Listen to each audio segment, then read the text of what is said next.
أشهد أن لا إله إلا الله وحده لا شريك له وأشهد أن محمدا عبده ورسوله أما بعد فأعوذ بالله من الشيطان الرجيم بسم الله الرحمن الرحيم الحمد لله رب العالمين الرحمن الرحيم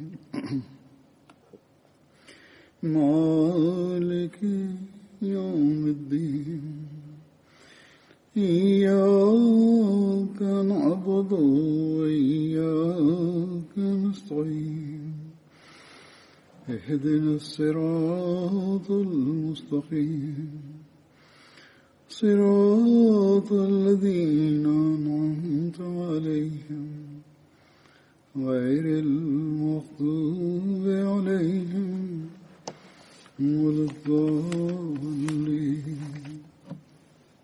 हज़रत मसीह मऊद अलैहिस्सलातु वस्सलाम हिकिड़े मौक़े ते फ़रमायो त मां ख़ुदा ताला जो शुक्र कयां थो त उन मूंखे हिकिड़ी मुख़लिस ऐं वफ़ादार जमायत अता कई आहे. मां ॾिसां थो त जंहिं कम ऐं मक़सद जे लाइ मां उन्हनि खे सॾियां थो तमाम तेज़ी ऐं जोश सां हिक ॿिए खां पहिरियां पंहिंजी हिम्मत ऐं तौफ़ीक़ जे मुताबिक़ अॻिते वधनि था ऐं मां ॾिसां थो त उन्हनि में हिकिड़ो सिद्क़ ऐं इख़लास मौजूदु आहे.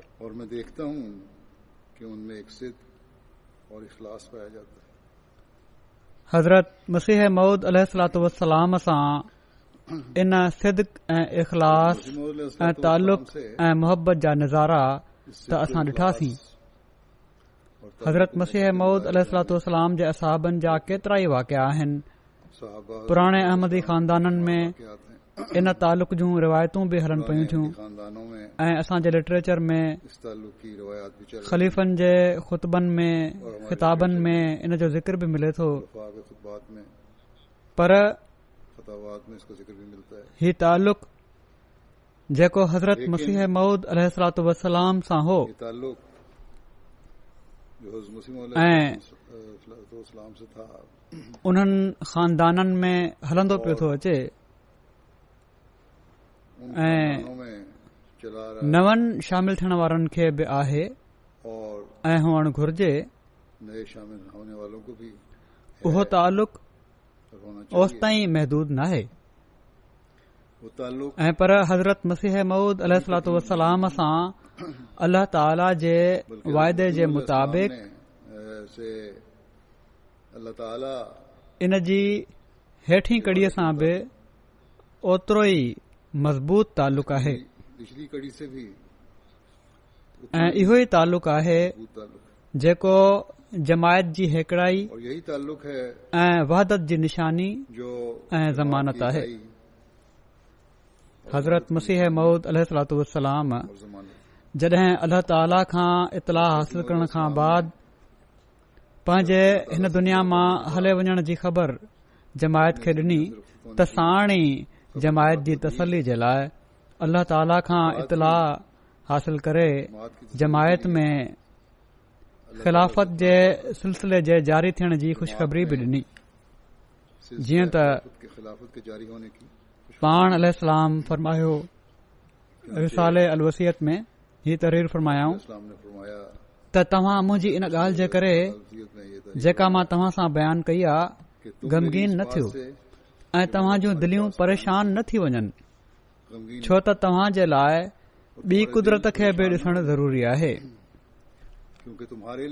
ऐं उन जो अचणु तव्हां जे लाइ बहितर आहे छो त उहा दाइमी आहे जंहिं जो सिलसिलो क़यामत ताईं मुनक़ते न थींदो ऐं उहा ॿी कुदरत नथी अची सघे जेसि ताईं मां न वञा पर जॾहिं मां वेंदुसि त पोइ ख़ुदा उन ॿी कुदरत खे तव्हां जे लाइ मोकिले छॾींदो जेका हमेशा तव्हां सां गॾु रहंदी जहिड़ो कि ख़ुदा जो बराहीन अहमदिया में वाइदो आहे ऐं उहो वाइदो मुंहिंजी ज़ात जे बारे में नाहे ऐं पर तव्हां जे बारे में वाइदो आहे जहिड़ो कि ख़ुदा फरमाए थो त मां इन जमायत खे जेके तुंहिंजा पोइ लॻा आहिनि क़यामत ताईं ॿियनि ते ग़लबो ॾींदुसि सो अल्लाह ताला जे हिन वाइदे जे मुताबिक़ संदन वफ़ात खां पोइ ख़िलाफ़त जो निज़ाम जारी थियो ऐं सिर्फ़ निज़ाम जो जारी थियण ई का हक़ीक़त नथो रखे जेसि ताईं ख़लीफ़े वक़्त ऐं जमायत जे माण्हुनि जे विच में इख़लास ऐं वफ़ा ऐं इरादत ऐं मवदत जो ताल्लुक़ न हुजे ऐं ही ताल्लुक़ अल्लाह ताला ई पैदा करे सघे थो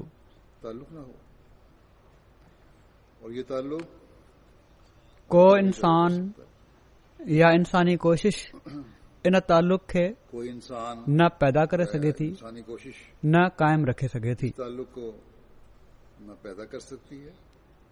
ऐं जमायत जी हिकड़ाई ऐं वहदत ऐं तरक्की जी ज़मानत इहो ई ताल्लुक़ आहे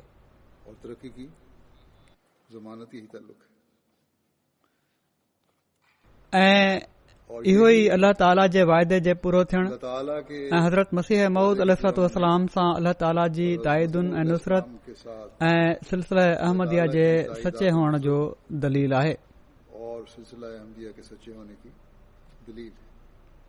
ख़िलाफ़त सां जमायत जे माण्हुनि जो जेको ताल्लुक़ आहे जंहिं में पुराणा अहमदी बि शामिल आहिनि ऐं नवां अचण वारा बि नौजवान बि ऐं ॿार बि मर्द बि ऐं औरतूं बि तमामु परे रहण वारा अहमदी बि जन कॾहिं बि ख़लीफ़े वक़्त खे ॾिठो बि नाहे सभई शामिल आहिनि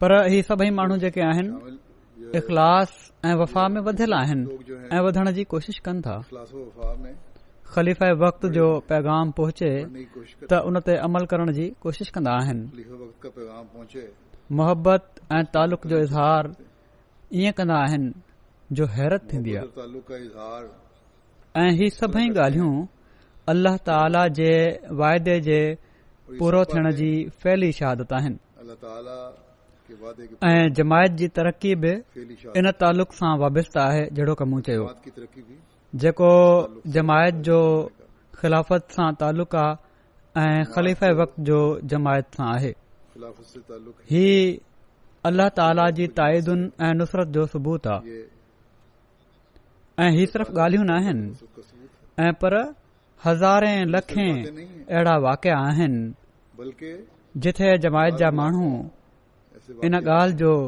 इज़हार कनि था जेकॾहिं इन्हनि वाक़ियनि खे गॾु कयो वञे त केतिरा ई ज़ख़ीम जुल्द इन जा बणिजी वेंदा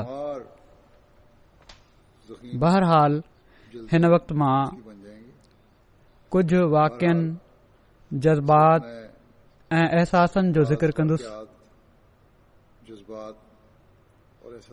जेके जमायत खे ख़लीफ़े वक़्त सां हर ज़माने में रहिया ऐं अञा ताईं आहिनि हज़रत मसीह मऊद अलैहिस्सलाम जी वफ़ात खां बाद खां शुरू थिया जेके अॼु 112 साल मुकमल थियण खां बाद बि ओड़ी तरह क़ाइम आहिनि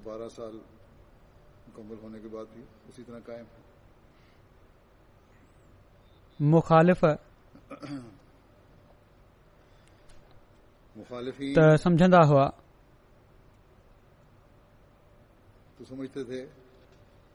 त हज़रत मसीह मऊद अलैहिस्सलाम जी वफ़ात खां पोइ ही सिलसिलो ख़तम थी वेंदो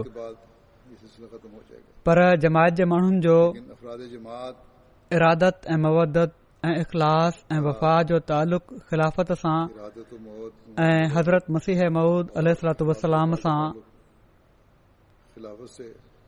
वधंदो ई पियो थो वञे। ऐं छो न थिए, ही पाण सॻोरन सल्लल्लाहु अलैहि वसल्लम जी पेशिन गोइन जे मुताबिक़ आहे। बहरहाल हाणे मां कुझु वाक़िया पेश कयां थो ऐं जेके हज़रत ख़लीफ़तुल मसीह अव्वल खां शुरू थो कयां। मां हिकु ॿ वाक़िया पहिरियां बयानु कंदुसि। एडिटर साहब अल बदर हज़रत ख़लीफ़तुल मसीह अव्वल रज़ियल्लाहु ताला अन्हु जी बीमारी जे ॾींहनि जे बारे में लिखनि था। हिननि ॾींहनि में ख़ुदाम जा ख़त इयादत जा तमामु घणा अचनि पिया था ऐं उन्हनि ख़तनि ते हज़रत ख़लीफ़तुल मसीह अव्वल फरमायो, मां उन्हनि सभिनी जे लाइ दुआ कयां थो जेके इयादत जा ख़त लिखनि था। एडिटर साहब लिखनि था त आशिक़ अजीब तरीक़े सां पंहिंजी मोहबत जो इज़हार करे रहिया आहिनि। इन्हनि मां कुझु ख़तनि जो इक़्तिबास नमूने तौर दर्ज कयां थो।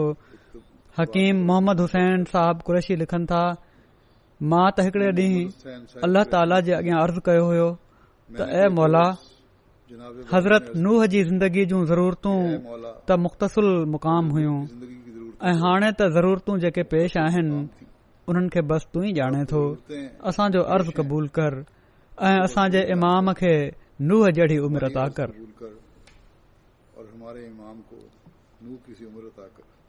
वरी लिखनि था त ब्रादर मोहम्मद हसन साहब पंजाबी मद्रास मां लिखनि था त हज़रत साहब जे चाक थियण जी ख़बर पढ़ी मूंखे एॾी ख़ुशी थी जंहिं जो अंदाज़ो मुंहिंजो मौला करीम ऐं रहीम ख़ुदा ई ॼाणे थो। वरी लिखनि था एडिटर साहब, मोहबत अजीब शइ आहे।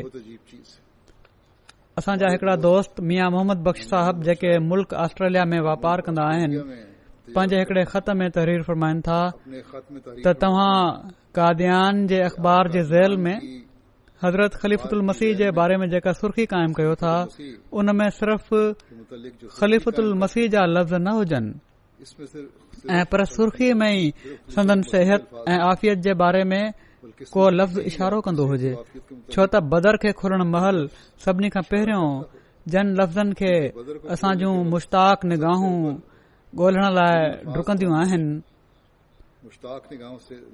उहे उन ई सुर्खी जा लफ़्ज़ आहिनि ऐं असांजी दिलि चवे थी त ख़ुदि उन सुर्खी में अहिड़ा लफ़्ज़ हुजनि जेके अंदर जी इबारत पढ़ण खां अॻु ई असांजी दिलनि खे राहत पहुचाइण वारा थी वञनि।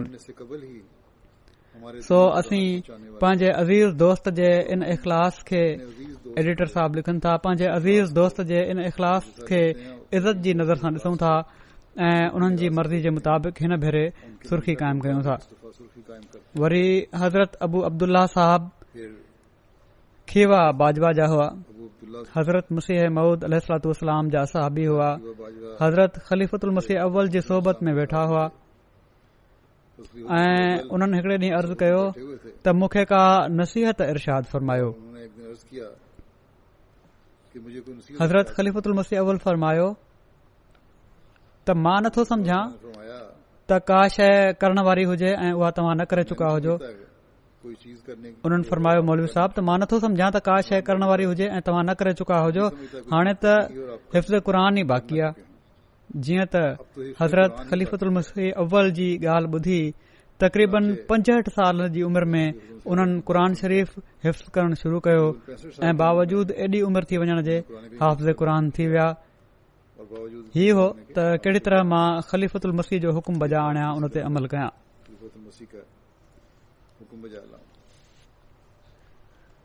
हज़रत ख़लीफ़तुल मसीह सानी जे ज़माने में जॾहिं शुद्धी ज़ोर वरितो, हीअ हालत ॾिसी हज़रत मुस्लिह मऊद रज़ियल्लाहु ताला अन्हु जी दिलि बेक़रार थी ऐं पाण उन ई साल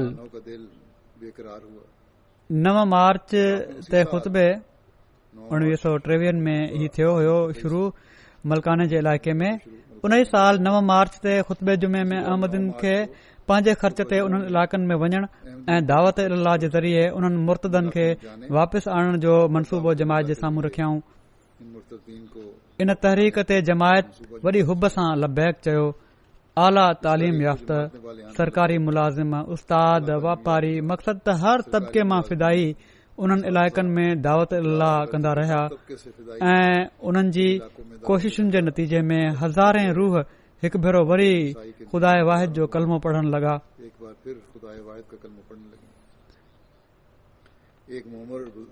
हिकड़ा वॾी ॼमार वारा बुज़ुर्ग कारी नईमुद्दीन साहब बंगाली हिकड़े ॾींहुं जॾहिं हुज़ूर जी मजलिस में वेठा हुआ, इजाज़त वठी अर्ज़ कयाऊं त तोड़े मुंहिंजे पुटनि मौलवी ज़िल्लुर रहमान ऐं मुतीउर रहमान मुतअल्लिम BA क्लास मूंखे चयो न आहे, पर मूं अंदाज़ो कयो आहे त हुज़ूर कल जेका राजपूताना में वञी दावत अल्लाह करण जे लाइ वक़फ़ी ज़िंदगी जी तहरीक कई आहे ऐं जिन हालात में उते रहण जा शर्त पेश कया अथनि, शायदि उन्हनि जी दिलि में हुजे त जेकॾहिं हू हुज़ूर जी ख़िदमत में पंहिंजो पाण खे पेश कंदा त मूंखे जेको उन्हनि जो पोढ़ो पीउ आहियां का तकलीफ़ थींदी। पर मां हुज़ूर जे साम्हूं ख़ुदा ताला खे शाहिद करे चवां थो त मूंखे उन्हनि जे वञण ऐं तकलीफ़ सहण में थोरो बि गम या रंज नाहे। मां साफ़ साफ़ चवां थो त जेकॾहिं ही ॿई वाट ख़ुदा जी कमु कंदे मारिजी बि वञनि त उन ते बि मां हिकड़ो ॻोढ़ो बि न वहाईंदुसि ऐं पर ख़ुदा ताला जो शुक्र अदा कंदुसि।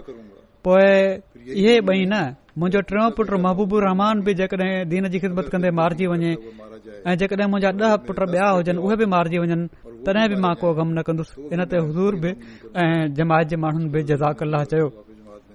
1924 में जॾहिं हज़रत ख़लीफ़तुल मसीह सानी यूरोप जे सफ़र ते आया हुआ, उहा आरज़ी वक़्ती जुदाई जेका हुई उन बि जमायत जे माण्हुनि खे बेचैन करे फिरी वियो।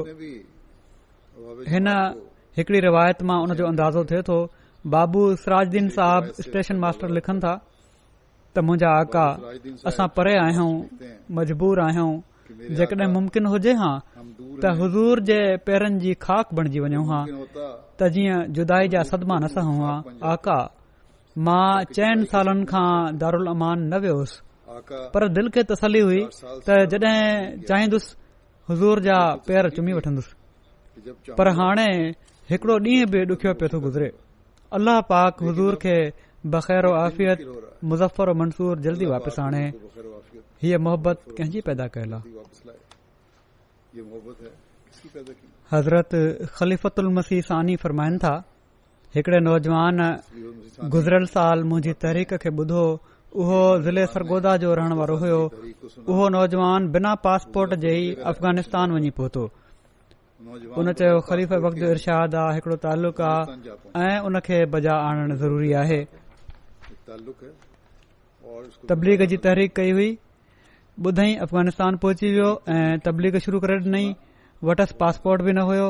हुकूमत उन खे गिरफ़्तार करे जेल में विझी छॾियो त उते कैदियुनि ऐं ऑफिसरनि खे तबलीग करण लॻो ऐं उतां जे अहमदिन खे बि उते वञी ॻोल्हे लधाई ऐं किन माण्हुनि ते असर विझी छॾियई। आख़िर ऑफिसरनि रिपोर्ट ॾिनी त ही त कैदखाने में बि असर पैदा करे पियो थो। मुलनि क़तल जी फतवा ॾिनी, पर वज़ीर चयो त ही अंग्रेज़ी रैयत आहे, इन खे असां क़तल नथा करे सघूं। आख़िर हुकूमत पंहिंजी हिफ़ाज़त में उन खे हिन्दुस्तान पहुचाए छॾियो। हज़रत ख़लीफ़ा सानी लिखनि था, केतिरनि ई महीननि खां पोइ हू वापसि आयो। उन जी हिमत जो ही हाल आहे जो मूं उन खे चयो तूं ग़लती कई। ॿिया केतिरा ई मुल्क हुआ जिथे तूं वञी सघीं पियो ऐं उते गिरफ़्तारी खां बिना तबलीग करे सघीं पियो त फौरन चई ॾिनई त हाणे तव्हां को मुल्क ॿुधाए छॾियो, मां उते हलियो थो वञा। इन नौजवान जी वालदा ज़िंदा आहे, पर हू इन जे लाइ बि तयारु हुयो त बिना वालदा सां मिले कंहिं ॿिए मुल्क ॾांहुं रवानो थी वञे, पर मुंहिंजे चवण ते हू वालदा सां मिलण वञे पियो थो। हज़रत ख़लीफ़ा सानी फरमाइनि था त जेकॾहिं ॿिया नौजवान बि हिन पंजाबी वांगुरु जेको अफ़गानिस्तान मां आयो आहे हिमत कनि त थोरे ई वक़्त में दुनिया में इनकलाब अची सघे थो।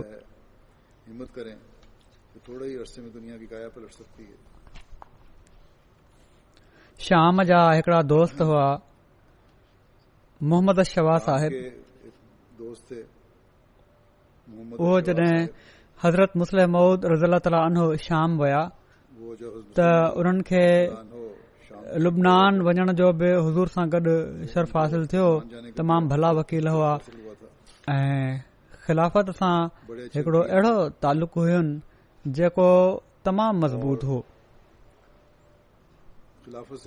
वकील हुआ इन लाइ चाहींदा हुआ त हर ॻाल्हि दलील सां कई वञे, पर जॾहिं ही चयो वेंदो हो उन्हनि खे त ख़लीफ़ा वक़्त तरफ़ां ही चयो वियो आहे त चवंदा हुआ बस ख़तम. जॾहिं हुकुम अची वियो त ॻाल्हि ख़तम थी वई. हाणे इहो ई फ़ैसिलो आहे त ही तालुक़ हुयो हिननि माण्हुनि जो.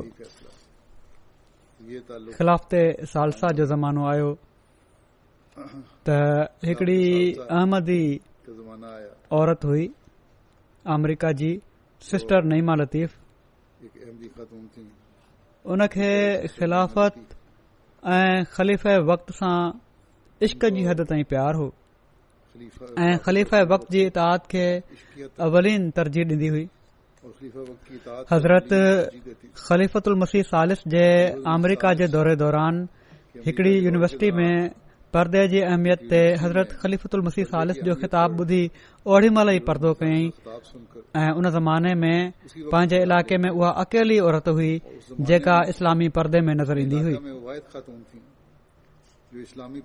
तड़प हुई त ख़लीफ़े वक़्त जो हुकुम आहे, हिकिड़ो तालुक़ आहे ऐं इन तालुक़ खे निभाइणो आहे ऐं मां बैत कई आहे, इन हुकुम खे पूरो बि करणो आहे.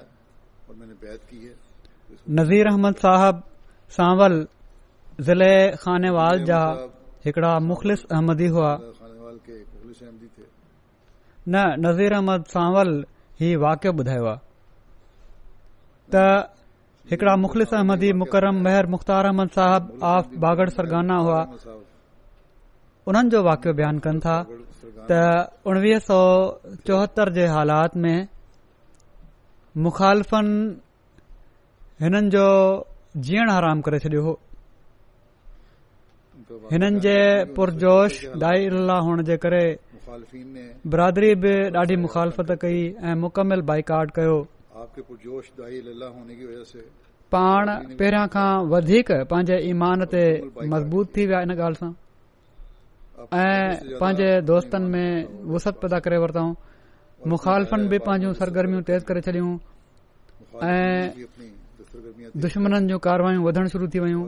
पाण ॿारनि जी तालीम जे लाइ ऐं पाकीज़ा माहौल में परवरिश उन्हनि खे ॾियण जे लाइ पंहिंजी एराज़ी जेका हुई ज़रई ज़मीन उहा विकिणी रबुआ जे माहौल में बनी ठेके ते वठी पोख शुरू करे ॾिनऊं. जॾहिं हज़रत ख़लीफ़तुल मसीह सालिस सां मुलाक़ात कयाऊं ऐं ॿुधायाऊं त बागड़ सरगाना मां जेको ॻोठ जो नालो हुयो ज़मीन विकिणी रबुआ जे वेझो मां ठेके ते ज़मीन वरिती आहे ऐं पोख बि पोखे वरिती आहे त हुज़ूर उनखे पसंदि न फ़रमायो त इलाइक़े खे ख़ाली न छॾणो हो. इन ते पाण फौरन तामील कयाऊं. बनी जे मालिक खां ठेके जी रक़म वापसि घुरियऊं. उन जे इनकार ते पाण बीठल फसुल ऐं ठेके जी रक़म वठे बिना वापसि पंहिंजे वतन बागड़ सरगाना अची विया ऐं कोशिश करे पंहिंजी विकिणियल ज़मीन ॿीहर ख़रीद कयाऊं, महांगी ख़रीद कयाऊं ऐं पोइ हज़रत ख़लीफ़तुल मसीह सालिस जी ख़िदमत में हाज़िर थी अर्ज़ कयाऊं त तव्हां जे इरशाद जी तामील करे वरिती आहे. हुज़ूर रहमतुल्लाह ताला बि इन ते राज़पे जो इज़हार फ़रमायो ऐं महर साहब बि इन ॻाल्हि ते ॾाढो ख़ुशि थींदा हुआ.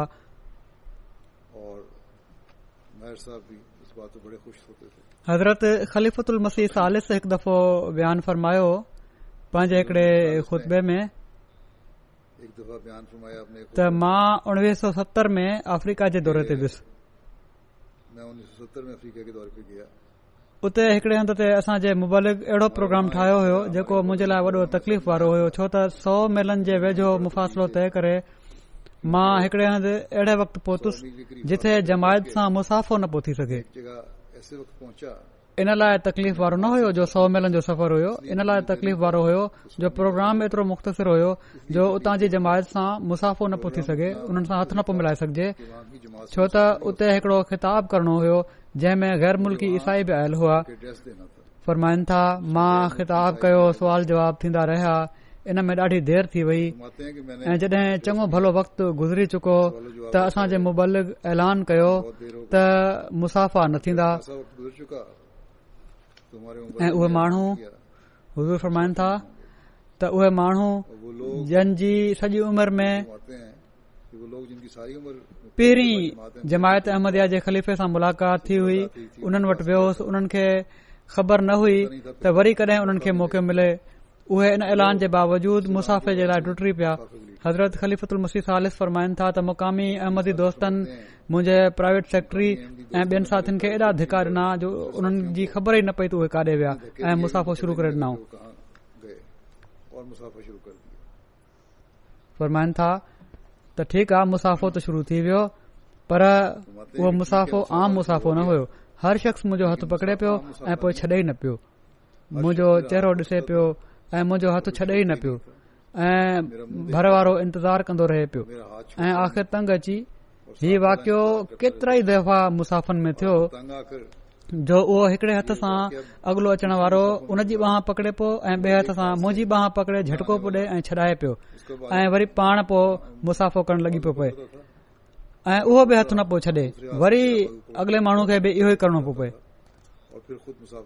त बहरहाल हुज़ूर फरमाइनि था त वॾी ॾुखियाई सां असां उतां निकितासीं. फरमाइनि था गैरनि खे ॿुधाइण जे लाइ त पंहिंजनि खे त मां नथो पियो चवां, उन्हनि खे ख़बर आहे त जेको तालुक़ आहे ख़िलाफ़त जो ऐं जमायत जे माण्हुनि जो, माण्हुनि खे ॿुधाए छॾियां त मां एॾो बेवकूफ़ न आहियां जो मां हीउ समझण लॻी पवां त मुंहिंजी कंहिं ख़ूबी जे नतीजे में 5-6 हज़ार मेल परे मुंहिंजी अहिड़े क़िस्म जी मोहबत हिननि माण्हुनि जी दिलनि में पैदा थी वई आहे जो जन मूंखे कॾहिं बि ॾिठो न हुयो. मुंहिंजा हालात घणा माण्हू ॼाणंदा हुआ, उहे बि अहिड़ी तरह टुटी मुसाफ़े जे लाइ अॻिते अची रहिया हुआ. हीअ मोहबत अल्लाह ताला जी पैदा कयल आहे. हज़रत ख़लीफ़तुल मसीह राबे रहमतुल्लाह ताला जो ज़मानो अचे थो. पाण चवनि था त अफ्रीका में जेके अज़ीम शान तब्दीलियूं पैदा थियल आहिनि ही पुराणनि वाक़फ़नि जी क़ुर्बानीनि सां पैदा थियल आहिनि. जेके हैरत अंगेज़ तब्दीलियूं अॼु उते नज़र अचनि पयूं थियूं उहे अहिड़ियूं अज़ीम शान आहिनि जो उन्हनि जो तसवुर उतां जूं जमायतूं बि न पियूं करे सघनि. कहिड़ियूं हैरत अंगेज़ मुल्क अंदरि तब्दीलियूं पैदा थी चुकियूं आहिनि. के अहमदी वॾा वॾा तजुर्बे वारा ऐं पंहिंजे मुल्कनि जी हुकूमतुनि में बाअसर उन्हनि मूंखे ॿुधायो त ख़ुदि असांखे बि इल्मु न हुयो त असांजी क़ौम अहमदियत सां मोहबत ऐं ताउन में एॾो अॻिते वधी चुकी आहे ऐं एतिरो घणो उहा हिन वक़्तु तयारु आहे जो उनखे पैगाम पहुचायो वञे. जीअं त हिकिड़े साहब पाण फरमाइनि था त हिकिड़ा साहब उन्हनि जो नालो वठणु मुनासिबु न आहे ऐं मुल्क जो नालो बि ज़ाहिर करणु मुनासिबु न आहे. उन्हनि चयो त मूंखे त सम्झ नथी पई अचे त हीउ थिए पियो छा थो.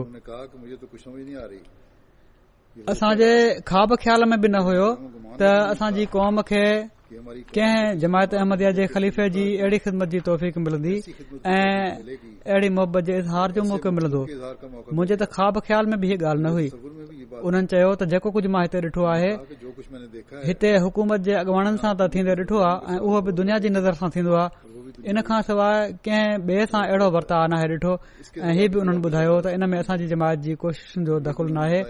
जेको कुझु थी रहियो आहे ग़ैब सां थी रहियो आहे ऐं हैरत अंगेज़ तरीक़े सां थी रहियो आहे. त ही अल्लाह ताला तरफ़ां ही सॼो कुझु पैदा कयल आहे. वरी हज़रत ख़लीफ़तुल मसीह राबे फरमाइनि था पाकिस्तान जे बारे में हिकड़े मौक़े ते ज़िक्र कंदे किन बुराइनि जी निशानदही कई हुआऊं त पाकिस्तान में कुझु ख़राबियूं मिसाल तौर वीडियो कैसेट जे ग़लति इस्तेमाल जे बारे में शुरू थियूं. मां हिकड़े खुतबे में ऐलान कयो हुयो. पाण फरमाइनि था त मां हिकड़े खुतबे में ऐलान कयो हुयो त कुझु गंदियूं रस्मूं अची वयूं आहिनि. इन सां क़ौमी अख़लाक तबाह थी वेंदा ऐं घरनि जा अमुन ख़तम थी वेंदा ऐं ज़ाल मुड़ुस जी वफ़ा जा सिलसिला ख़तम थी वेंदा ऐं उन्हनि जे तालुकात में रखना पइजी वेंदा, फोट पइजी वेंदी. हरगिज़ इन रुझान खे उसरण न ॾियो. जीअं त मूंखे पाकिस्तान मां जेके ख़त मिलिया उन्हनि सां मुंहिंजी दिलि हज़रत ख़लीफ़तुल मसीह राबे फरमाइनि था पाकिस्तान मां जेके ख़त मिलिया आहिनि उन्हनि सां मुंहिंजी दिलि ख़ुदा जे हुज़ूर सजदे में किरी पई ऐं बार बार किरी त उहे माण्हू जेके किन बुराइनि में मुब्तला हुआ उन्हनि साफ़ लिखियो त असां हिननि ग़लति कमनि में पइजी विया हुआसीं। अल्लाह जो अहसान आहे त हज़रत मसीह मऊद अलैहिस्सलाम जी जमायत सां वाबस्ता ऐं सौ सिधो जॾहिं तव्हांजो आवाज़ असां ताईं पहुतो आहे त ही समूरा कूड़ा बुत टोड़े असां पंहिंजनि दिलनि मां ॿाहिरि उछले छॾिया आहिनि। त जमायत में पाण फरमाइनि था जमायत में नेकी जे आवाज़ ते लबैक चवण जो जेको मादो आहे ही सदाकत जो असुल रूह आहे ऐं ही सदाकत जो रूह कॾहिं बि को कूड़ो दुनिया में नथो बणाए सघे। वरी हाणे मुंहिंजे वक़्त जूं ॻाल्हियूं आहिनि। नाइजेरिया जो 2004 में मूं दौरो कयो। 2 ॾींहनि जो दौरो हुयो। पहिरियां प्रोग्राम न हुयो, इतफ़ाक़ सां ऐं मजबूरी सां बणिजी वियो छो त फ्लाइट उतां मिले पई। पर उते वञी ही अहसास थियो त हिते अचणु तमामु ज़रूरी हुयो। न चऊं हा त ॾाढो ग़लति थियां। कुझु वक़्तु पहिरियां नाइजेरिया जमायत जो जलसो थी चुको हुयो ऐं माण्हू वॾे अंग में उन जलसे में उते शामिल बि थी चुका हुआ। इहा सोच न हुई त मुंहिंजे वञण ते उते परे परे खां माण्हू अची सघंदा, पर सिर्फ़ 2 कलाकनि लाइ हू मूंसां मिलण लाइ आया। उते माण्हू आया ऐं तक़रीबन 30,000 जे लॻभॻि मर्द औरतूं गॾु थी विया ऐं उन्हनि जा जेके इख़लास ऐं वफ़ा जा नज़ारा हुआ जेके असां ॾिठासीं उहे बि ॾिसण जहिड़ा हुआ।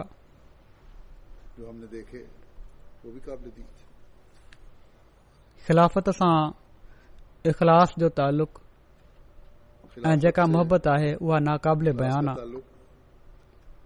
उन्हनि माण्हुनि जन कॾहिं बि ख़लीफ़ वक़्त खे साम्हूं ॾिठो बि नाहे, जॾहिं ॾिठाऊं त अहिड़ो इज़हार कयाऊं जो हैरत थिए पई।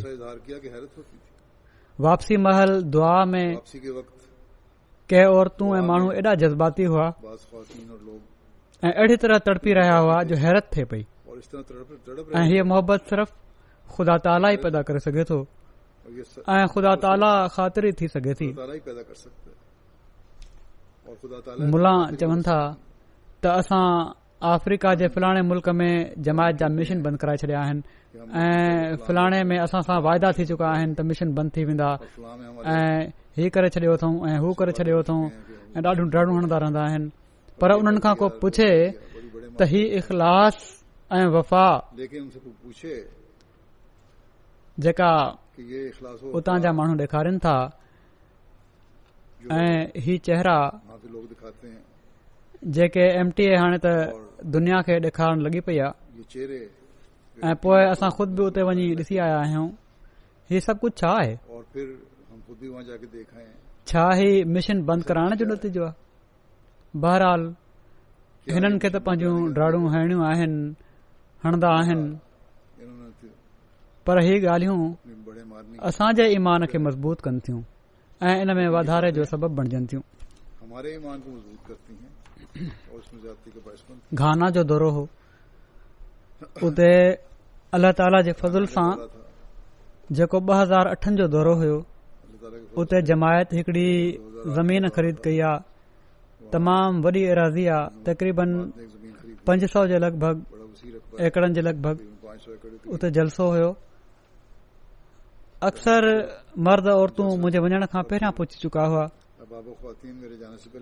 ऐं हिन नई जॻह ते पहिरियां हिकिड़ो पोल्ट्री फार्म हूंदो हुयो, उन जा शेड हुआ, उनखे मटे उतां जी जमायत जलसे जे लाइ कुझु राइश बि बणाए छॾी, दरियूं हणी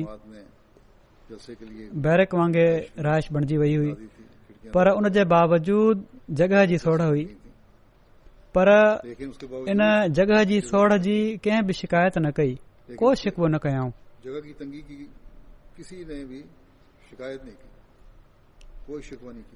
जेके माण्हू उते आयल हुआ, केतिरा ई माण्हू शामिल थिया जलसे में, उन्हनि में केतिरा ई माण्हू अहिड़ा हुआ जेके चङा भला खाईंदड़ पीअंदड़ माण्हू हुआ, कारोबारी माण्हू हुआ, स्कूलनि में पढ़ाइण वारा हुआ, ॿिया कम करण वारा हुआ। जेकॾहिं उन्हनि खे रिहाइश न मिली त ॿाहिरि सिफ़ विछाए आराम सां सुम्ही पिया। हिकु त हूअं बि हिन घानियन क़ौम में सबुर आहे, पर उन्हनि ॾींहनि में त ख़ासि तौर ते उन्हनि ॾाढो सबुर ॾेखारियो। कंहिं हिकु ॿिनि अहिड़नि माण्हुनि खां पुछियो जेके अहिड़ी तरह ॿाहिरि पिया हुआ त तव्हांखे ॾाढी तकलीफ़ थी हूंदी, त उन्हनि चयो असां त जलसो ॿुधण आया आहियूं ऐं ख़लीफ़ा वक़्त जी मौजूदगी में जलसो थी रहियो आहे, ॿिनि ॾींहनि जी वक़्ती तकलीफ़ सां कहिड़ो थो फ़र्क़ु पए, असां ख़ुशि आहियूं त हिन जलसे में शामिल थियासीं। अल्लाह ताला असांखे शामिल थियण जी तौफ़ीक़ अता फ़रमाई। बुर्किना फासो मां बि उते माण्हू आयल हुआ, ॿियनि पाड़ेसरी मुल्कनि मां बि आयल हुआ। मूंखे ख़बर पई त बुर्किना फासो मां जेको काफ़िलो आयो आहे तमामु वॾो हुयो, उन्हनि में माण्हुनि खे किन खे खाधो न मिलियो। 3000 जे लॻभॻि उन्हनि जो अंगु हुयो, सभिनी खां घणो अंगु उन्हनि जो ई हुयो जेको उते वियो हुयो। 300 ख़ुदाम साइकिलनि ते बि उतां आया हुआ, 1600 किलोमीटरनि जो सफ़र करे। बहरहाल उतां जे हिकड़े मुबलिक खे मूं चयो त हिननि खे खाधो नाहे मिलियो ऐं हिननि खां माज़रत करे छॾियो ऐं अॻिते हिननि जो ख़्याल बि रखणो आहे तव्हां माण्हुनि। जॾहिं उन्हनि ताईं माज़रत जो पैगाम पहुचायो त उन्हनि जवाबु ॾिनो त असां जंहिं मक़सद जे लाइ आया हुआसीं उहो असां हासिल करे वरितो आहे। खाधे जो छा आहे, उहो त रोज़ खाईंदा आहियूं। हाणे ही ग़रीब माण्हू रोज़ बि वीचारा छा खाईंदा हूंदा। जेको खाधो उन्हनि चयो असां हिन वक़्तु खाई रहिया आहियूं, रूहानी फ़ाइदो वठूं पिया था, उहो रोज़ रोज़ किथे थो मिले। बुर्किना फासो जी जमायत एॾी पुराणी नाहे। हाणे बि उनखे मुंहिंजो ख़्यालु आहे जॾहिं मां दौरे ते वियो आहियां उन वक़्तु 10-15 साल पुराणी हुई, हाणे 30 साल पुराणी थी वई हूंदी। पर इख़लास ऐं वफ़ा ऐं मोहबत में ही तरक़ी कंदा पिया था वञनि। ही माण्हू गुरबत जो ही हाल आहे जो के माण्हू हिकिड़ो जोड़ो जेके कपिड़ा पाए आया हुआ उहे ई कपिड़ा उन्हनि वटि हुआ, उन ई में 3-4 ॾींहं या 5 ॾींहं या हफ़्तो गुज़ारियऊं ऐं पोइ सफ़र बि कयाऊं। पैसा गॾु करे करे जलसे ते पहुता हुआ त ख़िलाफ़त जुबली जो जलसो आहे ऐं ख़लीफ़े वक़्त जी मौजूदगी में थी रहियो आहे, इन लाइ असां इन में ज़रूर शामिल थियणो आहे। सो अहिड़ी मोहबत ख़ुदा ताला खां सवाइ ॿियो केरु थो पैदा करे सघे।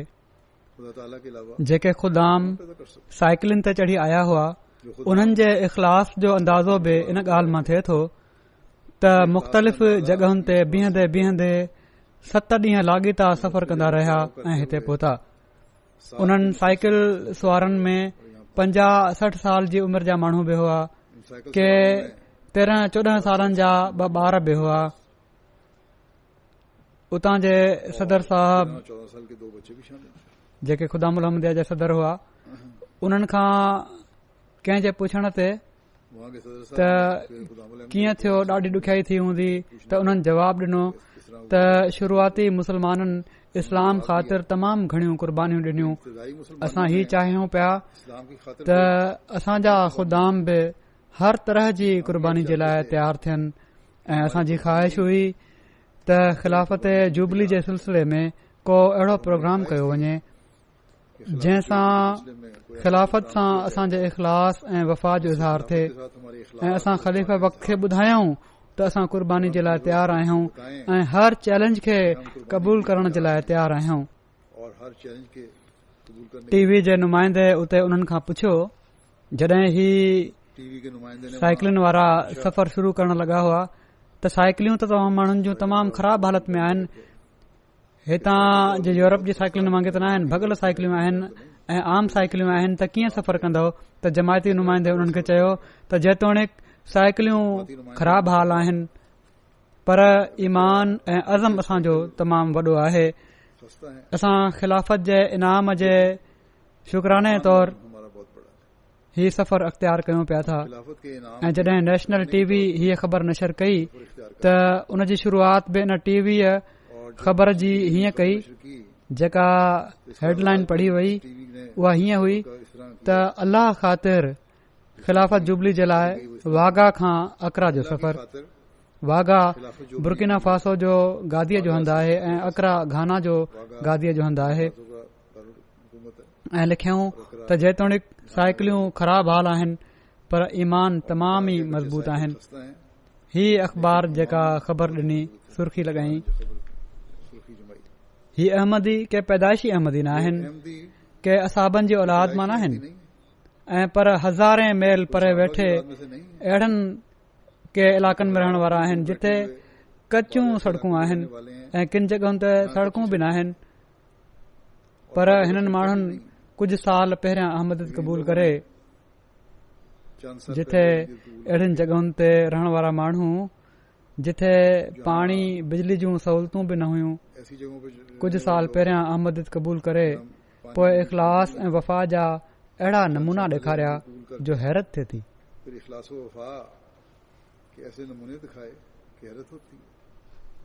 किन जॻहियुनि ते हिननि खे गुरबत ऐं इफ़लास बिल्कुलु बेहाल करे छॾियो आहे पर हज़रत मोहम्मद मुस्तफ़ा सल्लल्लाहु अलैहि वसल्लम जे सचे ग़ुलाम जी जमायत में शामिल थी उहो इख़लास उन्हनि में पैदा थी वियो आहे जो जिथे दीन जो सुवाल पैदा थियो या जॾहिं बि सुवाल पैदा थिए उते उन्हनि जा अज़म जबलनि वांगुरु मज़बूत आहिनि ऐं हर क़ुर्बानी जे लाइ तयार आहिनि ऐं मोहबत सां लबरेज़ आहिनि।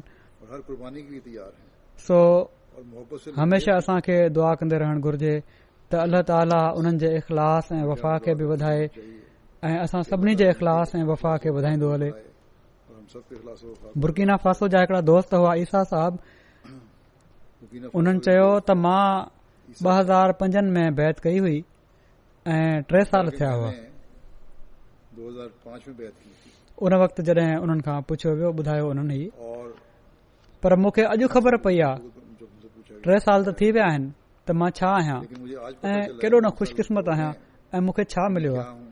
पंहिंजी ख़ुशीअ जो इज़हार मुंहिंजे बयान खां ॿाहिरि आहे छो त अॼु मां ख़लीफ़े वक़्त खे ॾिठो आहे ऐं मुलाक़ात कई आहे।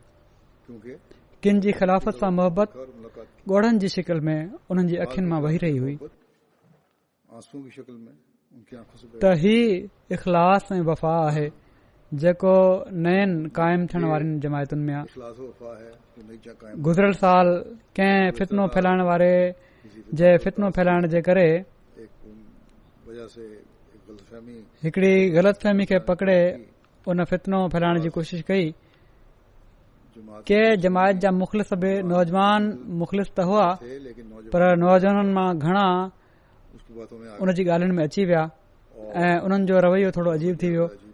चवनि त पंहिंजो पाण खे अहमदी पिया पर निज़ाम खां अलॻि थी रहिया हुआ। बहरहाल उते माली मां हिकड़े मुबलिक खे मोकिलियो उते उन्हनि जा मक़ामी हुआ।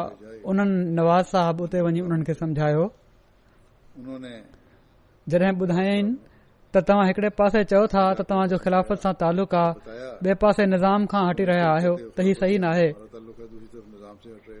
त तक़रीबन सभिनी माफ़ी जा ख़त लिखण शुरू करे ॾिना ऐं उन्हनि चयो त असां ग़लतफ़हमी जे करे ऐं तरबियत जी कमी जे करे इन्हनि ॻाल्हियुनि में अची विया हुआसीं।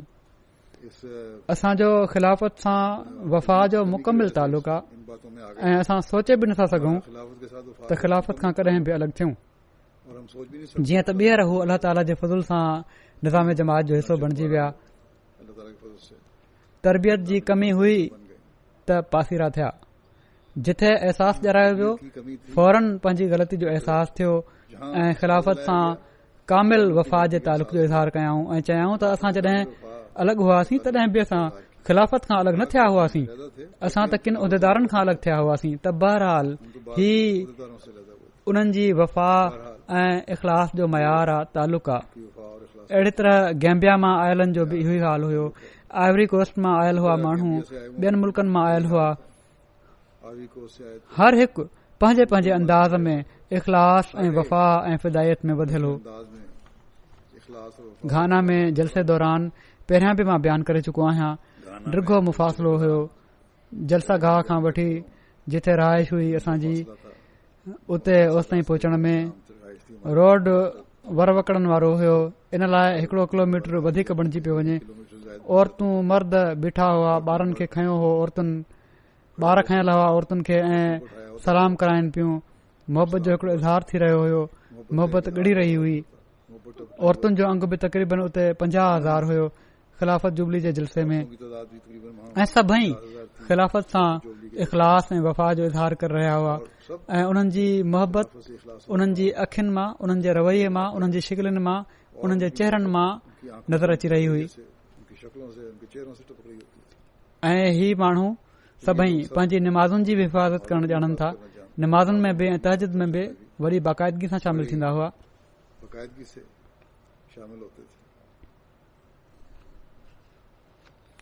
नाइजीरिया मां जॾहिं वियो आहियां, जॾहिं मां ॿुधायो 2 ॾींहनि लाइ वियो हुउसि, न ही ॿिए दफ़े जॾहिं वियो आहियां बेनिन मां वियो हुउसि बाय रोड, या पहिरें दफ़े वारो किसो आहे।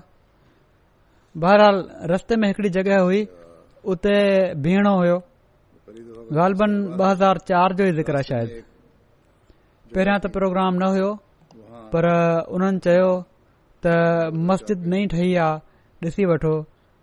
त उते माण्हू मौजूद हुआ। उन्हनि जी सभिनी जी हीअ ख़्वाहिश हुई, मर्दनि जी, ॿारनि जी, त हथ मिलायूं। औरतूं चाहिनि पियूं त वेझो खां ॾिसी वठनि। वक़्त जी कमी जे करे हथ मिलाइण त मुमकिन न हुयो, पर जेके ज़ोर लॻाए हथ मिलाए सघनि पिया उन्हनि मिलाए बि वरितो। इन रश में असांजे काफ़िले जे हिकड़े साथी कंहिं औरत खे चई छॾियो त पोइते थी। हिकड़े टाइम ते ॾाढो दबाव पइजी वियो हुयो। तमामु कावड़ में उहा औरत आई ऐं लॻे पियो त कावड़ में उन शख़्स खे खणी ॿाहिरि उछले छॾींदी। त तूं थींदो केरु आहीं जो मुंहिंजे ऐं ख़लीफ़े वक़्त जे विच में हायल थी वञी। त बहरहाल ही हिननि जा जज़्बात हुआ। थोरी देर खां पोइ ख़ैर मां उन्हनि खे ख़ामोश थियण जे लाइ चयो ऐं चयो त वेही रहो। त ओड़ी महिल जेके अहमदी उते हुआ, सवन जे अंग में उहे ख़ामोश थिया, वेही रहिया। ही आहे हिननि जो ख़िलाफ़त सां तालुक़। अमरीका खे दुनिया समझे थी त उते सिर्फ़ मादी सोच रखण वारा माण्हू आहिनि ऐं दीन सां उन्हनि जो तालुक़ घटि आहे। हज़रत ख़लीफ़तुल मसीह सालिस बि पंहिंजे हिकड़े वाक़े जो ज़िक्र कयो आहे। कहिड़ी तरह हिकु दफ़ो उन्हनि खे हिकड़े ख़तरे जो ख़त मिलियो हुयो, इम्कान हुयो। इन ते जॾहिं ॻाल्हि ॿाहिरि निकिती त उतां जा 2 सिक्योरिटी जा माहिर अहमदी हुआ, पाण ई पहुची विया ऐं सॼी राति ॿाहिरि रही पहरो ॾींदा रहिया। त बहरहाल अमरीका वारनि में बि वॾो इख़लास आहे। मुंहिंजे दौरे जे दौरान जॾहिं बि मां उते वियो आहियां दौरे ते, उन्हनि हमेशह इख़लास ऐं वफ़ा जो इज़हार कयो आहे। हिते बि अमरीका मां वफ़द ईंदा आहिनि, उहे बि इन ॻाल्हि जो इज़हार कंदा आहिनि। ऐं ही त कहिड़ी तरह उन्हनि जो ख़िलाफ़त सां इख़लास ऐं वफ़ा जो तालुक़ आहे ऐं इन ॻाल्हि खे रद्द थो करे उन्हनि जो अमल त उहे सिर्फ़ दुनियादारी में मुलवस आहिनि। नौजवान ड्यूटी ॾियण वारनि मुस्तक़िल मूंसां गॾु रही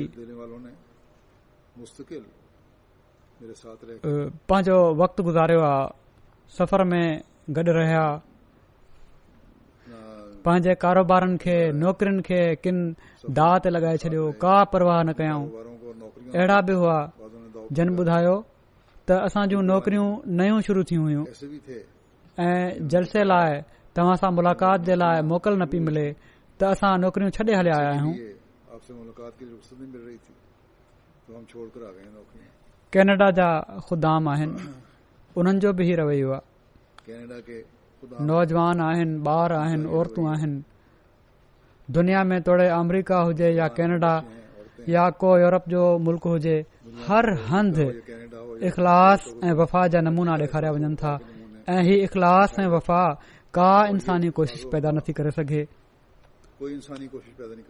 कुझु साल पहिरियां जर्मनी में मां हिकड़ो ख़ुतबो ॾिनो हुयो जंहिंमें ख़िलाफ़त सां इताअत ऐं वफ़ा जो मज़मून बयानु कयो हुयो।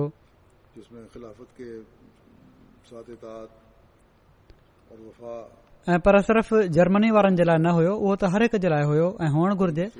पर उतां जे हालात जे करे कुझु मिसाल मूं जर्मनी जा ॾिना हुआ।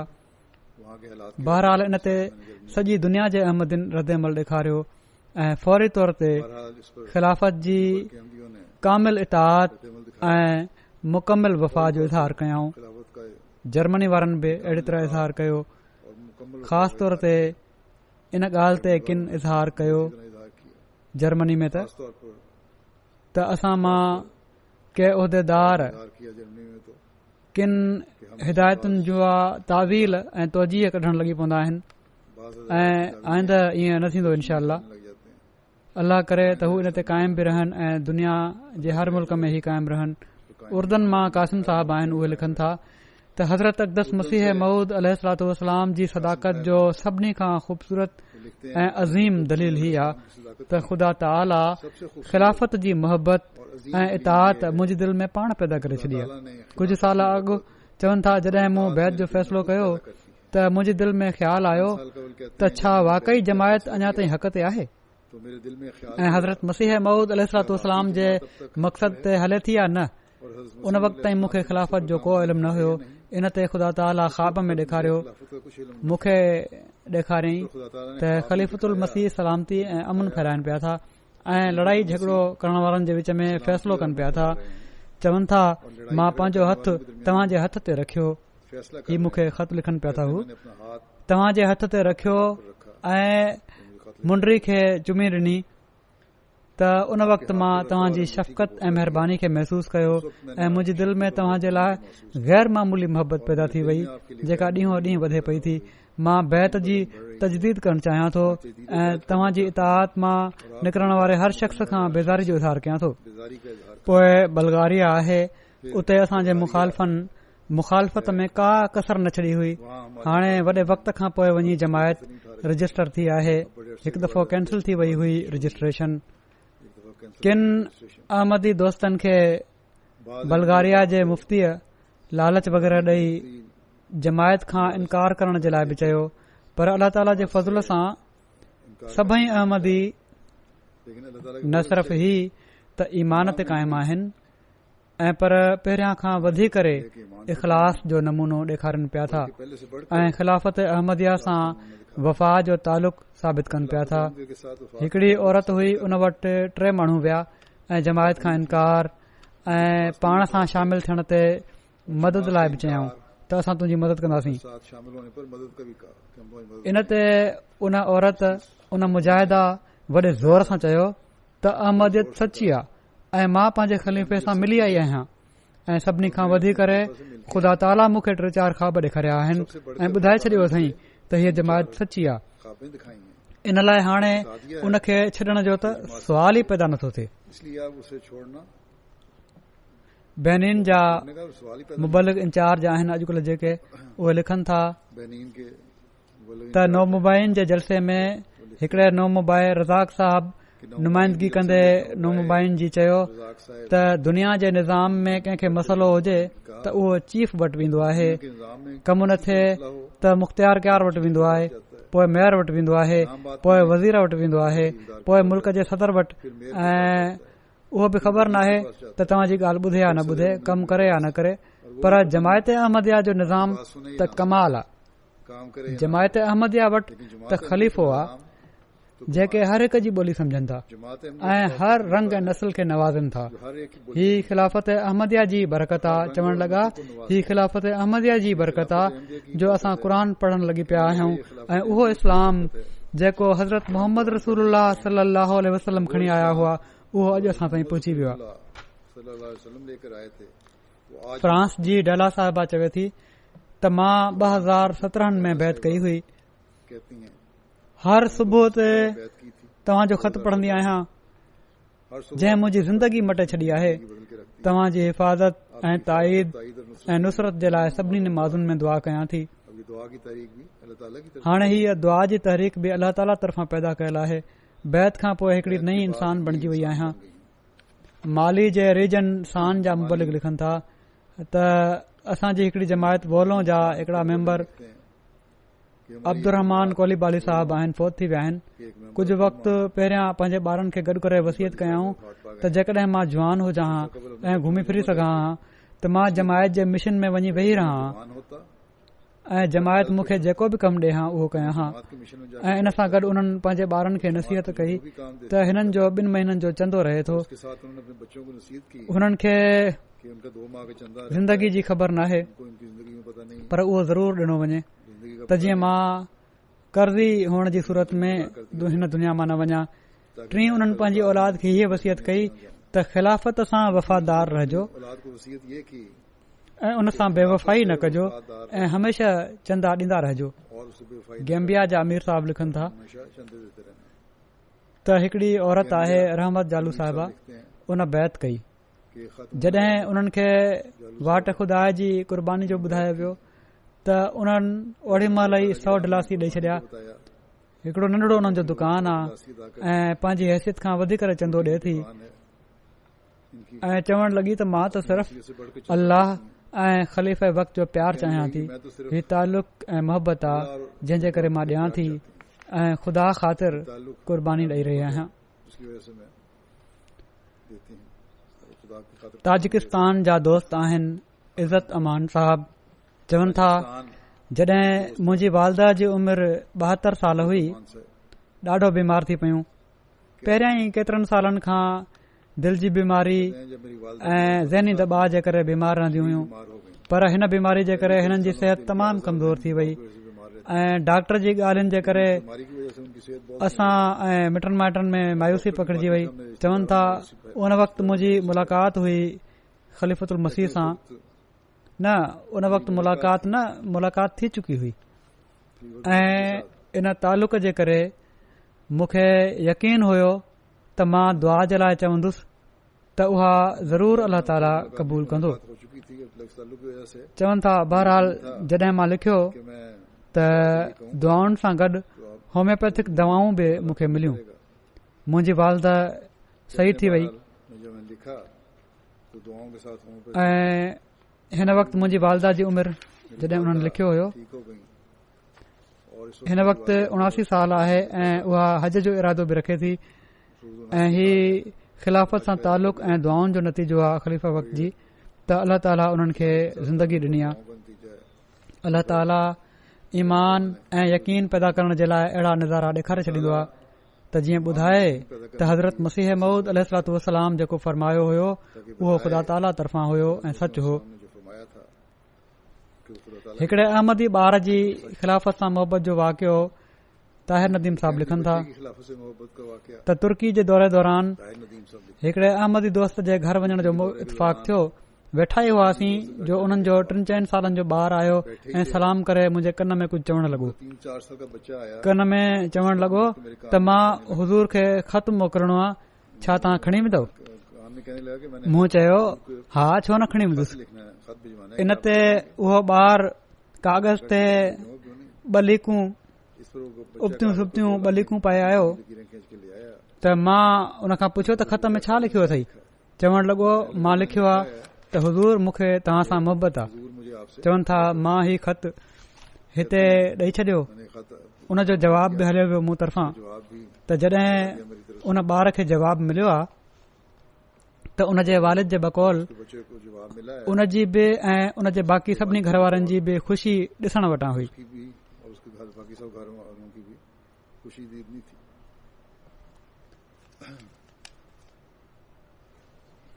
अहिड़ी तरह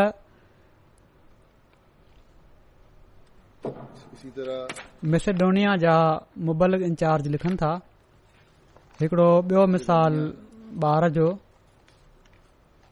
त गुज़िरियल ॾींहनि में बोस्निया जे दौरे दौरान मुंहिंजी हिकड़े दोस्त सां वाक़फ़ियत थी। तबलीगी ॻाल्हि ॿोल थी, पाकिस्तानी दोस्त सां मुलाक़ातुनि जो सिलसिलो जारी रहियो। उन ॿुधायो त कुझु वक़्तु अॻु दुबई एयरपोर्ट ते उन्हनि जी मुलाक़ात हिकड़ी फैमिली सां थी हुई जंहिंजी हिकड़ी 3-4 सालनि जी ॿारड़ी चई रही हुई त असां सभिनी खे निमाज़ पढ़णु घुर्जे ऐं सच ॻाल्हाइणु घुर्जे। जॾहिं मूंखे हीअ ख़बर पई त हिन फैमिली जो तालुक़ जमायत अहमदीअ सां आहे त मां उन ॿारड़ी खां पुछियो त तुंहिंजी ज़िंदगीअ जी सभिनी खां वॾी ख़्वाहिश कहिड़ी आहे? त चवण लॻी त लंडन में प्यारे हुज़ूर सां मिलणु चाहियां थी। चए थो त इन ॻाल्हि मूं ते तमामु गहरो असरु छॾियो त एतिरी नंढड़ी उमिरि आहे ऐं इन जी सभिनी खां वॾी ख़्वाहिश ख़लीफ़े सां मुलाक़ात करण आहे। अहिड़ी तरह अॼुकल्ह ॿारनि जी हिकड़ी गेम हुई, इन ते जॾहिं मूं रोकियो त नाहे खेॾणी, इन सां ग़लति कॾहिं कॾहिं आदतूं पइजी वेंदियूं आहिनि त वालदेन पहिरियां त परेशान थिया त कीअं झलींदासीं असां ॿारनि खे। पर अक्सर वालदेन मूंखे लिखियो त तव्हांजो ख़ुतबो ॿुधण खां पोइ ॿारनि पाण अची असांखे चयो त छो त हाणे ख़लीफ़े वक़्त तरफ़ां अची वियो आहे त नाहे खेॾणी त असां न खेॾंदासीं। ऐं हाणे बि अक्सर मूंखे ख़त ईंदा आहिनि, माण्हू लिखंदा आहिनि त छा असां ही रांदि हाणे थोरी देरि लाइ खेॾी सघूं था या रांदि करे सघूं था। या माना त हिकिड़ो अहसास आहे उन्हनि में त ख़लीफ़े वक़्त सां जेको तालुक़ आहे इन जे करे असां दोखो नाहे ॾियणो ऐं उहो कमु करणो आहे जेको ख़लीफ़े वक़्त चाहे थो असांजी बहितरी जे लाइ। हुनरोस जा मुबलिग लिखनि था त हिकिड़ा मुक़ामी अहमदी परसी मोरियो मुख़्तलिफ़ मसइलनि जो शिकार हुआ। उन्हनि जे हालात खे ॾिसंदे मूं चयो त पंहिंजनि परेशानियुनि जे हवाले सां दुआ जे लाइ ख़त लिखो ख़लीफ़े वक़्त खे। जॾहिं उन्हनि ख़त लिखियो त अक्सर चवनि था त उन्हनि जा मसइला पाण मुरादो हल थियण शुरू थी विया। चवनि था त इन सां मूंखे हिकड़ी ग़ैबी ताक़त मिली आहे ऐं ख़िलाफ़त ते यकीन ऐं एतमाद मुंहिंजो वधियो आहे। मराकश मां अफ़ारी साहब आहिनि, चवनि था त मुंहिंजी दिलि ऐं ज़िंदगी खे रहमत ऐं बरकत सां मुनवर करे छॾियो अथई। ख़ुदा जो शुक्र आहे त उन मूंखे हिदायत ॾिनी आहे। मूंखे तव्हां खे ॾिसी हिकिड़ो नशो थियण लॻंदो आहे, हिकिड़ो अजीबो ग़रीब अहसास थींदो आहे। मां न कॾहिं बि तव्हां सां वेठुसि, न कॾहिं वेठुसि न ॻाल्हि कयमि। यकीनन ही ख़ुदा जी ताक़त ऐं सची मोहबत आहे। अल्लाह तव्हांजी ताईद ऐं नुसरत फरमाए। वरी ईमान साहिबा आहे यमन मां, चवनि थियूं त मूंखे हुज़ूर सां पंहिंजे पाण, पंहिंजे ॿारनि ऐं पंहिंजे घर वारनि ऐं सभिनी माण्हुनि खां वधीक मोहबत आहे। मुंहिंजी दिलि जी तस्कीन ऐं सुरूर जो सामान थींदो आहे इन सां। ऐं पोइ मूंखे उमेद बि थींदी आहे त इनशा अल्लाह हालात ठीक थी वेंदा। हज़रत मसीह मऊद अलैहिस्सलातु वस्सलाम जी बेसत ऐं संदन बाद ख़िलाफ़त इन लाइ क़ाइम थी आहे जो बिगाड़ जी इस्लाह थिए ऐं असांजी दुनिया जे गमन जे बोझ हेठां आयल दिलनि में उमेद पैदा थिए। मुंहिंजी त हालत अहिड़ी आहे जीअं पाण सगुरन सरसम फरमायो हुयो त ए ख़ुदा, जेकॾहिं तूं असां खां नाराज़ नाहीं त पोइ असां खे ॿी कंहिं ॻाल्हि जी परवाह न आहे। मुंहिंजी ख़ुदा ताला खां दुआ आहे त उन्हनि ख़ुशकिस्मतनि मां थियां जिन सां तव्हां मोहबत कयो था ऐं जिन सां ऐं जिन जे अज़वाज ऐं औलाद सां तव्हां ख़ुशि आहियो।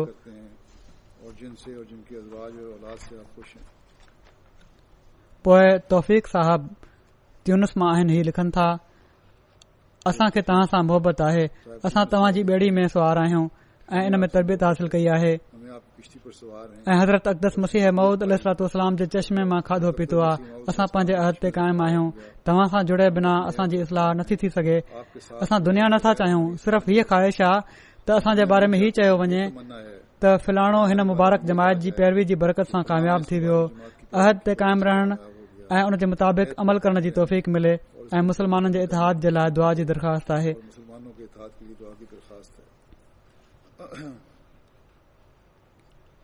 बहरहाल ही कुझु मिसाल मूं ॾिना आहिनि जेके इन ॻाल्हि खे वाज़े कनि था त दिलनि में इख़लास ऐं वफ़ा जो तालुक़ अल्लाह ताला पैदा कंदो आहे ऐं का दुनिया जी ताक़त इन खे खसे नथी सघे।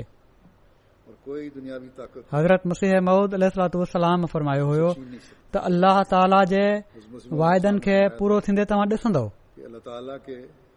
अल्लाह ताला करे त हिननि वाइदनि खे पूरो थींदे ॾिसण जी असां मां अक्सरियत खे तौफ़ीक़ मिले।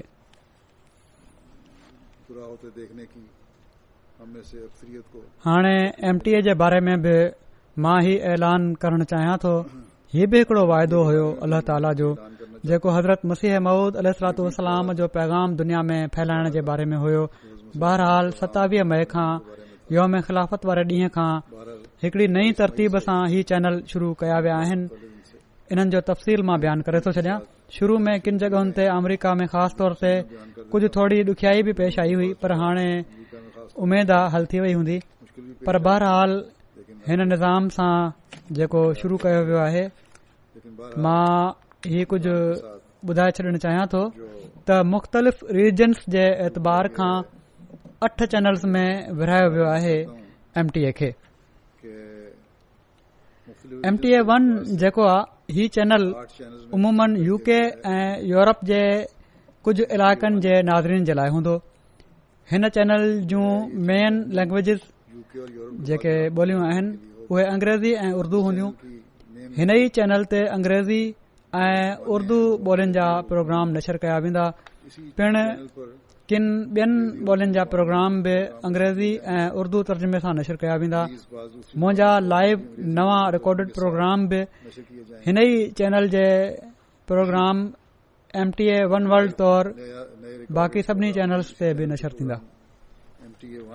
MTA 2 यूरोप ही चैनल यूरोप ऐं मिडल ईस्ट जे मुल्कनि जे नाज़रीन जे लाइ हूंदो.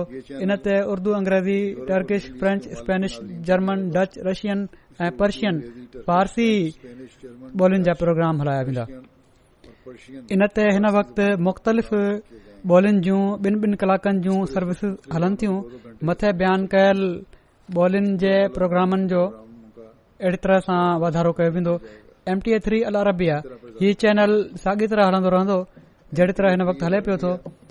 हिन चैनल जी मेन ॿोली अरबी हूंदी. MTA 4 अफ्रीका ही चैनल ओभर अफ्रीका ऐं ओलह अफ्रीका जे मुल्कनि जे नाज़रीन जे लाइ हूंदो. हिन चैनल्स जूं मेन लैंग्वेजिस अंग्रेज़ी, फ्रेंच ऐं सवाहिली हूंदियूं ऐं इन्हनि ॿोलियुनि जा प्रोग्राम इन ते नशर कया वेंदा. MTA 5 अफ्रीका ही चैनल ओलह अफ्रीका जे मुल्कनि जे नाज़रीन जे लाइ हूंदो. हिन चैनल जूं जेके मेन ॿोलियूं आहिनि उहा अंग्रेज़ी हूंदी. इन खां अलावा क्रियोल, हौसा, सुई ऐं यूरोबा ॿोलियुनि जा प्रोग्राम बि नशर कया वेंदा. MTA 6 एशिया ही चैनल एशिया सेट ते हूंदो ऐं Asia, Far East, Indonesia, Japan, Australia, New Zealand ऐं रशिया वग़ैरह मुल्कनि जे नाज़रीन जे लाइ हूंदो. हिन चैनल जूं जेके ॿोलियूं आहिनि मेन उहे उर्दू, अंग्रेज़ी ऐं इंडोनेशियन हूंदियूं. इन ते उर्दू, अंग्रेज़ी, बंगाली, पश्तो, सिंधी, सराइकी, फारसी, इंडोनेशियन ऐं रशियन ॿोलियुनि जा प्रोग्राम नशर कया वेंदा. पहिरियां बि अहिड़ी तरह थी रहिया आहिनि, पर इन्हनि जी थोरी वंड करे छॾी आहे. अहिड़ी तरह वक़्त जे हिसाब सां उहे मिली चुका हूंदा प्रोग्राम लाॻापियल मुल्कनि खे. MTA 7 एशिया ही HD चैनल आहे. नंढी डिश ते ॾिठो वेंदो. ही इंडिया, पाकिस्तान, बांग्लादेश, श्रीलंका, नेपाल वग़ैरह मुल्कनि जे नाज़रीन जे लाइ हूंदो. हिन चैनल जूं जेके ॿोलियूं आहिनि उर्दू, बंगाली, हिंदी हूंदियूं. इन खां अलावा इन ते तामिल ऐं मलयालम ॿोलियुनि जा प्रोग्राम बि नशर कया वेंदा. MTA 8 अमरीका ही चैनल अमरीका, नॉर्थ अमरीका ऐं कैनेडा वग़ैरह जे नाज़रीन जे लाइ हूंदो. पहिरियां बि ही हले पियो थो. इन में थोरी तरतीब मटी वई आहे, थोरी तब्दीली कई वई आहे. बहरहाल असल में त उसूली तौर ते उहो ई ओड़ी तरह जारी आहे जहिड़ी तरह पहिरियां जारी हुआ ही सभई चैनल. बहरहाल ही MTA 8 अमरीका जो जेको नालो ॾिनो वियो आहे इन में अमरीका, नॉर्थ अमरीका ऐं कैनेडा वग़ैरह जे नाज़रीन जे लाइ हुई हूंदो. चैनल जूं ॿोलियूं अंग्रेज़ी ऐं उर्दू हूंदियूं. इन खां अलावा फ्रेंच ऐं स्पेनिश ॿोलियुनि जा प्रोग्राम बि इन ते नशर कया वेंदा. MTA जा लाइव प्रोग्राम जेके आहिनि MTA जा हेठि ॾिनल लाइव प्रोग्राम मुख़्तलिफ़ चैनल्स ते नशर थींदा. राह हुदा, अल हवार अल मुबाशिर ऐं बंगला प्रोग्राम MTA जे सभिनी चैनल्स ते. इन्हनि प्रोग्रामनि जो तर्जुमो इन्हनि चैनल्स जी मेन लैंग्वेजिस सां नशर कयो वेंदो. ऐं पोइ एम्थिया जोनाल, इस्लाम फेस्टहन ही जर्मन ॿोली जा लफ़्ज़ आहिनि. ही MTA 2 यूरोप ते नशर कया वेंदा. होराइज़न दी इस्लाम ही MTA 1, MTA 2 Europe MTA4 Africa ऐं MTA5 अफ्रीका ते नशर कयो वेंदो फ्रेंच में आहे मेन लैंग्वेज सां इन जो तर्जुमो बि साण साण ईंदो रहंदो ऐं अहिड़ी तरह इंतिखाब सुखन वग़ैरह जा जेके प्रोग्राम आहिनि उहे बि MTA1 ते ऐं MTA2 ते यूरोप ते ऐं MTA6 एशिया ते ऐं MTA7 एशिया ते नशर थींदो। बहरहाल ही थोरी तब्दीली कई वई आहे चैनलनि जे हिसाब सां बि ऐं सेटिंग में बि उमूमन तब्दीली कान थींदी पहिरियां ई हलनि पिया था अहिड़ी तरह हलनि पिया था ही नाला ॾिना विया आहिनि मुख़्तलिफ़ चैनलनि खे उन हिसाब सां। बहरहाल अल्लाह ताला ही जेको निज़ाम ही ठाहियो वियो आहे अल्लाह ताला उन में बरकत विझे ऐं हिन खे MTA खे पहिरियां खां वधी करे इस्लाम जो हक़ीक़ी पैगाम दुनिया ताईं पहुचाइण जी तौफ़ीक़ अता फ़रमाए। इस्लाम का हक़ीक़ी पैगाम दुनिया को पहुंचाने की तौफ़ीक़ अता फ़रमाए।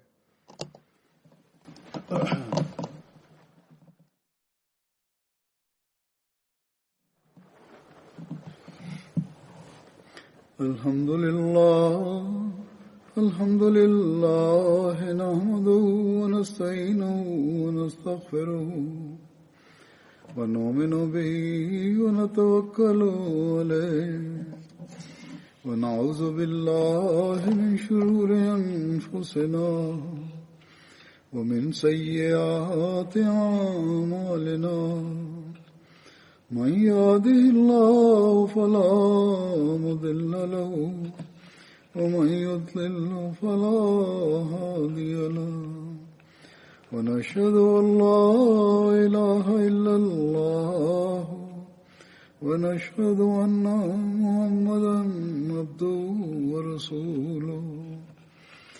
इबादल्लाह रहमकुमुल्लाह इन्नल्लाह यअमुरु बिल अदलि वल इहसानि व ईताइ ज़िल क़ुर्बा व यन्हा अनिल फ़हशाइ वल मुनकरि वल बग़ि यइज़ुकुम लअल्लकुम तज़क्करून।